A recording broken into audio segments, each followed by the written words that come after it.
Shalom, salam sejahtera bagi kita semua dalam Tuhan kita Yesus Kristus. Sebelum kita akan mendengar, merenungkan akan firman Tuhan, kita minta pertolongan kekuatan daripada Tuhan. Kita berdoa. Bapa, demi nama Tuhan Yesus Kristus, Engkau adalah Sang Firman yang hidup, yang telah menjadi manusia, yang memberikan kami kekuatan serta keselamatan atas kehidupan kami. Kami bersyukur, berterima kasih atas waktu kesempatan yang Kau berikan dalam kehidupan kami, sehingga hari ini Tuhan kami boleh memuji serta membesarkan Kau. Dan hari ini pula Tuhan kami akan belajar bersama-sama akan firman-Mu. Bagi hamba-Mu yang akan melakukan firman-Mu, biar kiranya bukan kepintaran hamba-Mu, bukan kehendak hamba-Mu, melainkan kehendak-Mu yang jadi. Dan jika ada kuasa kegelapan, kuasa iblis yang coba-coba mengganggu akan jalannya ibadah kami ini, kami bersatu hati, kami ikat, kami patahkan, kami tolak hanya di dalam nama Tuhan Yesus Kristus, agar keluar dari tempat kami ini, sehingga kami bisa mengerti, memahami, belajar bersama-sama firman-Mu dengan baik dan benar. Inilah doa kami di dalam nama Tuhan Yesus Kristus adalah Tuhan Sang Juru Selamat yang hidup. Haleluya, amin. Baiklah, kita akan membaca Alkitab. Pembacaan Alkitab kita saya ambil dalam kitab Roma 12 ayat 9 hingga ayat yang ke-12. Roma 12 ayat 9 hingga ayat yang ke-12, firman Tuhan demikian. Hendaklah kasih itu jangan pura-pura. Jauhilah yang jahat dan lakukanlah yang baik. Hendaklah kamu saling mengasihi sebagai saudara dan saling mendahului dalam memberi hormat. Janganlah hendaknya kerajinanmu kendor, biarlah rohmu menyala-nyala dan layanilah Tuhan. Bersukacitalah dalam pengharapan, sabarlah dalam kesesakan, dan bertegunlah dalam doa. Bapak, Ibu, saudara sekalian yang dikasihi oleh Tuhan kita Yesus Kristus, hari ini kami dari Komando Pasukan Kristus Mission sudah beberapa kali mengadakan KKR di tempat ini, dan kemarin kami baru selesai mengadakan KKR di Kepulauan Bunaken. Tidak berlamaan, kalau kita berbicara tentang kitab Roma ini, kitab Roma ditulis pada tahun 57 Masehi. Nah, zaman itu ada satu kerajaan yang besar yang berkuasa, namanya Kerajaan Roma, makanya disebut Imperium Rum. Dan waktu itu seorang kaisar Roma yang memerintah di tahun 54 sampai 68 Masehi, namanya Kaisar Nero. Kaisar Nero ini adalah kaisar yang paling kejam. Dia tidak ada belas kasihan dalam kehidupannya. Bahkan kalau kita lihat mundur, Kaisar Nero ini sebelum dia jadi kaisar, ada kaisar yang keempat Roma, namanya Claudius. Kaisar Claudius ini dibunuh oleh ibunya daripada Kaisar Nero, namanya Agrippina. Kalau kita lihat sekarang perkembangan kekristenan waktu itu di wilayah Roma memang agak setengah mati, bukan seperti kita saat ini.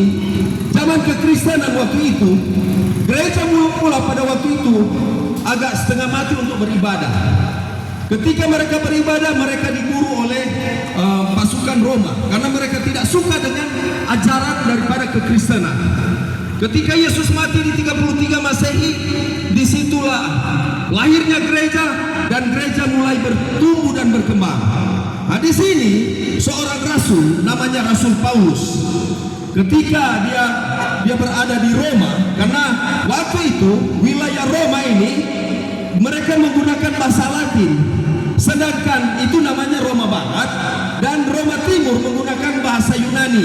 Makanya kenapa Alkitab itu ditulis dalam bahasa Yunani, karena waktu itu bahasa Yunani adalah bahasa internasional, sedangkan Roma Barat pusatnya di Roma menggunakan bahasa Latin. Dan di saat itu Kaisar Nero, bagaimana mereka memburu orang Kristen, bahkan ada yang diadu dengan binatang, ada yang disalib pakai satu tiang, di bawahnya ada api, dibakar hidup-hidup. Nah, di sini Rasul Paulus menekankan di ayat 9 Roma 12 ayat 9 dikatakan, hendaklah kasih itu jangan pura-pura, jauhilah yang jahat dan lakukanlah yang baik. Jemaat atau gereja di Roma Rasul Paulus dia memberikan nasihat, dikatakan hendaklah kasih itu jangan berpura-pura, karena itu kasih adalah sabar, murah hati, dia tidak cemburu. Kasih harus sungguh-sungguh diterapkan sebagaimana mestinya. Rasul Paulus menceritakan bagaimana Yesus, dia adalah sang firman yang hidup, memberikan teladan kepada manusia. Seperti apakah kasih itu? Kasihlah sesamamu manusia seperti dirimu sendiri. Bagaimana dengan Tuhan Allah? Kasih terhadap Tuhan Allah. Kasihlah Tuhan Allahmu dengan segenap hatimu dan dengan segenap jiwamu. Itulah hukum yang pertama dan utama. Sehingga penerapan ini Paulus ketika dia dimenangkan, ketika dia masuk Kristen, dan dia yang melihat langsung bagaimana orang Kristen waktu itu betul-betul mereka melayani Tuhan. Dia katakan, hei jemaat yang ada di Roma, hendaklah kasih itu jangan pura-pura, jauhilah yang jahat dan lakukanlah yang baik. Kemudian ayat 10 dikatakan, hendaklah kamu saling mengasihi sebagaimana saudara dan saling mendahului dalam memberi hormat. Penting sekali sebagai orang Kristen mengasihi satu dengan yang lain. Kembali lagi, kalau zaman Tuhan Yesus waktu itu banyak pemuka agama Yahudi, ada orang Farisi, Saduki, Eseni, ada Selot di situ. Tetapi Yesus itu menunjukkan kasih, dia tidak melihat. Bahkan ada agama-agama di sekitar luar Yahudi, ada juga agama-agama, ada paganisme di situ. Tetapi cara Yesus itu, dia menunjukkan bagaimana seharusnya memberikan kasih itu. Dan teladan itu dia menjadi contoh di dalam pelayanan murid-muridnya. Makanya ayat 10 dikatakan, hendaklah kamu saling mengasihi sebagai saudara dan saling mendahului dalam memberi hormat. Bapak Ibu Saudara kasih Tuhan dalam Yesus Kristus. Jadi sebagai orang Kristen, mari orang menciptakan kedamaian, apalagi di Langwan ini.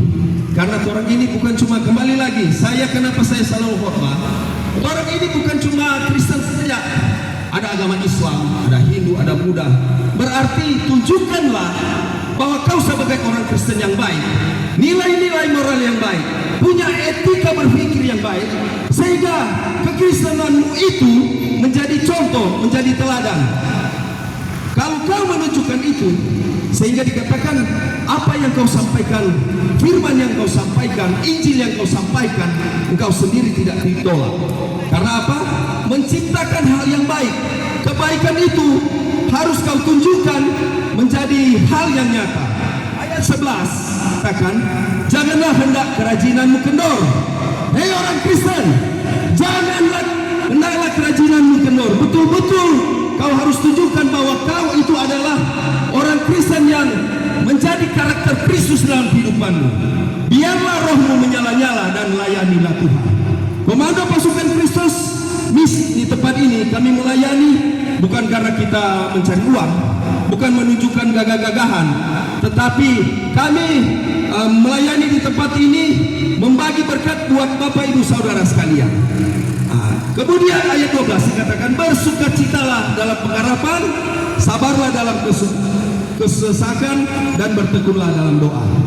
Semua Natal berarti mari orang semua menciptakan hal yang baik. Kita harus tetap saling mengasihi satu sama lain, dan memang ini terbatas dengan waktu.